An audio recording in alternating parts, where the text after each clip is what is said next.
নমস্কার বন্ধু, আমার চ্যানেলে সকলকে জানাচ্ছি স্বাগতম। আজকের ব্লগটা আরম্ভ করছি আমি এখান থেকে। শুনু চলে গেছে পড়তে, ওর আজকে 6:30 থেকে পড়া ছিল। এখন বাজে সকালে 4:30। মা এদিকে ভাত বসিয়ে দিয়েছে, আর এই ভাতের মধ্যে আমি দিয়ে দিয়েছি 2টো আলু। মা এদিকে বসিয়ে দিয়েছে একদম ভাতের মধ্যে 2টো আলু দিয়ে দিয়েছি। ওদিকে ডালটা বসিয়েছি, আর একটা সেই চচ্চড়ি হবে।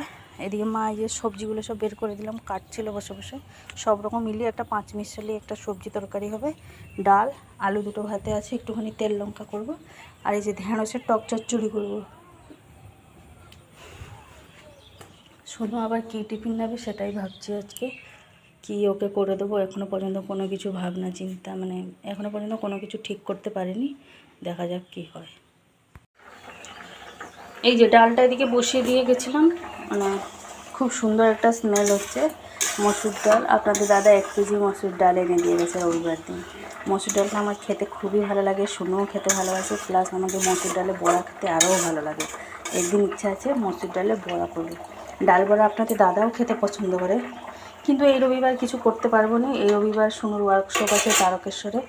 3টে থেকে উঠে সব রান্নাবান্না কমপ্লিট করে টিফিন তৈরি করে নিয়ে আমাদেরকে বেরোতে হবে ঘর থেকে।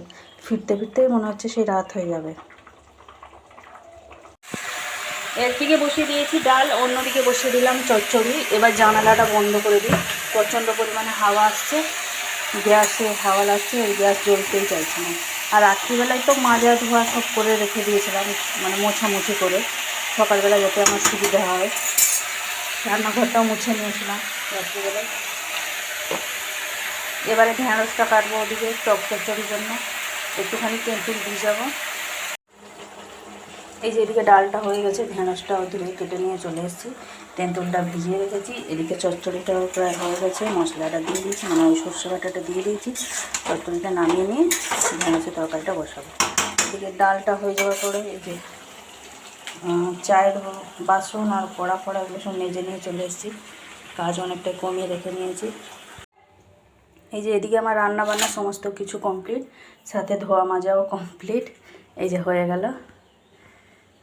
সোনুকে এসে জিজ্ঞেস করবো কী টিফিন নেবে, তারপরে দেখা যাবে। এই যে বাজে 10:30, সোনুকে দিয়ে চলে এসেছি। আর এদিকে জামা কাপড়গুলো আজকে সব মাই কেচেছে, বের করে দিয়ে গেছিলাম, মাই সব কেচে এখানে রেখেছে। এবার যাব হচ্ছে আমি ছাদে শুকনো দিতে জামা কাপড়গুলো। এই যে মা এদিকে সব পরিষ্কার পরিচ্ছন্ন করে রেখে দিয়েছে। সোনু স্কুল ড্রেসটা এখানে শুকনো হচ্ছে, আর কালকে মজাটা কাচা হয়েছিল, আজ পর্যন্ত শুকনো হয়নি, ভিতরেই দিয়েছিলাম উজালা দিয়ে যেহেতু। চলুন তাহলে জামা কাপড়গুলো সব ছাদে দিয়ে আসি শুকনো। ঝিরঝির বৃষ্টি হতে হতেই বেশ বৃষ্টিটা চলে এলো ঝিরঝির করে। ছাদ থেকে সমস্ত জামা কাপড় নিয়ে চলে এসেছি, ছাদে আর শুকনো দিলে হবে না, যেসব সিঁড়ি ঘরেই শুকনো দিয়ে এসেছি। এবার 14 বার আসবে যাবে, আসতে যাবে বৃষ্টি, এবার কতবার আমি ওঠানামা করবো। আর এই যে ঘরে বসে আছি, ওই চকো ফিস খাচ্ছি একটা করে, একটুখানি মিষ্টি চানাচুর খাচ্ছি। এই করতে করতে 12টা 15 বেজে গেল। মিষ্টি চানাচুর খেতে আমার খুবই ভালো লাগে, আপনাদের আর আগে বলেছিলাম, কারণ মিষ্টি চানাচুর নিয়ে এসেছিলো।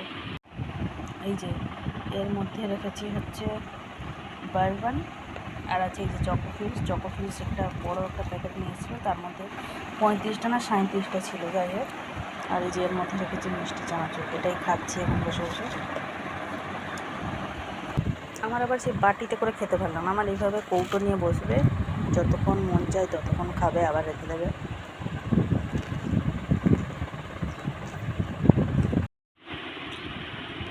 শুরুটা মিষ্টি চানাচুর খুব ভালো লাগে, আমারও ভালো লাগে, আমার ছোটোবেলা থেকেই ভালো লাগে। আর চকো ফিসগুলো 2টো খেলাম বসে বসে। এখানে জানালার ধারে বসছিলাম, ভালো লাগছে, বৃষ্টি পড়ছে বেশ। আমার জানালার ধারে বসতে খুব ভালো লাগছে। ছাদে গেছিলাম জামা কাপড় তুলতে, খানিকটা দাঁড়িয়েছিলাম ছাদে, ঝিপঝিপ করে বৃষ্টি পড়ছিল, খুব ভালো লাগছিল।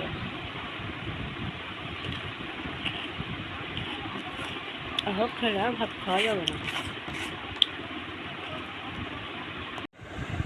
বাজে এখন দুপুরের 2:30, আমাদের খাওয়া দাওয়া সমস্ত কিছু কমপ্লিট, এইমাত্র মাঝামাঝি করে নিয়ে এলাম।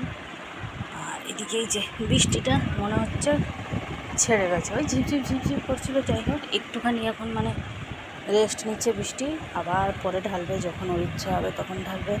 এখন আর বৃষ্টি ঢালার ইচ্ছা নেই, ওই জন্য চুপচাপ আছে। শুনুকে নিয়ে চলে এলাম। শুনু তো 4:30টার সময় ছুটি। এসে ওই ঘর দৌড়গুলো ঝাঁট দিলাম, জল ফলগুলো ভরলাম, ভরে রুটিটা করলাম। এসব অবস্থা দেখে বুঝতে পেরেছেন রুটি হয়েছে।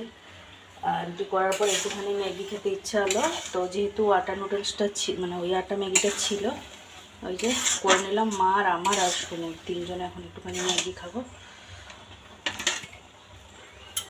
শুনুকে দিয়ে দিলাম ম্যাগি। এই যে শুনুকে দিয়ে দেওয়ার পর একটা টমেটো কেটে দিয়েছিলাম, জানেন, টমেটো, একটা পেঁয়াজ কুচি, এগুলো তো শুনু আবার খাবে না। আর আমি একটুখানি লঙ্কা গুঁড়ো এতে দিলাম মার আর আমার জন্য। ও যেহেতু লঙ্কা গুঁড়ো তো খাবে না, সেই জন্য মার আর আমার একটুখানি ঝাল ঝাল করে করলাম আর কি। রেডি একদম ঝাল ঝাল ম্যাগি।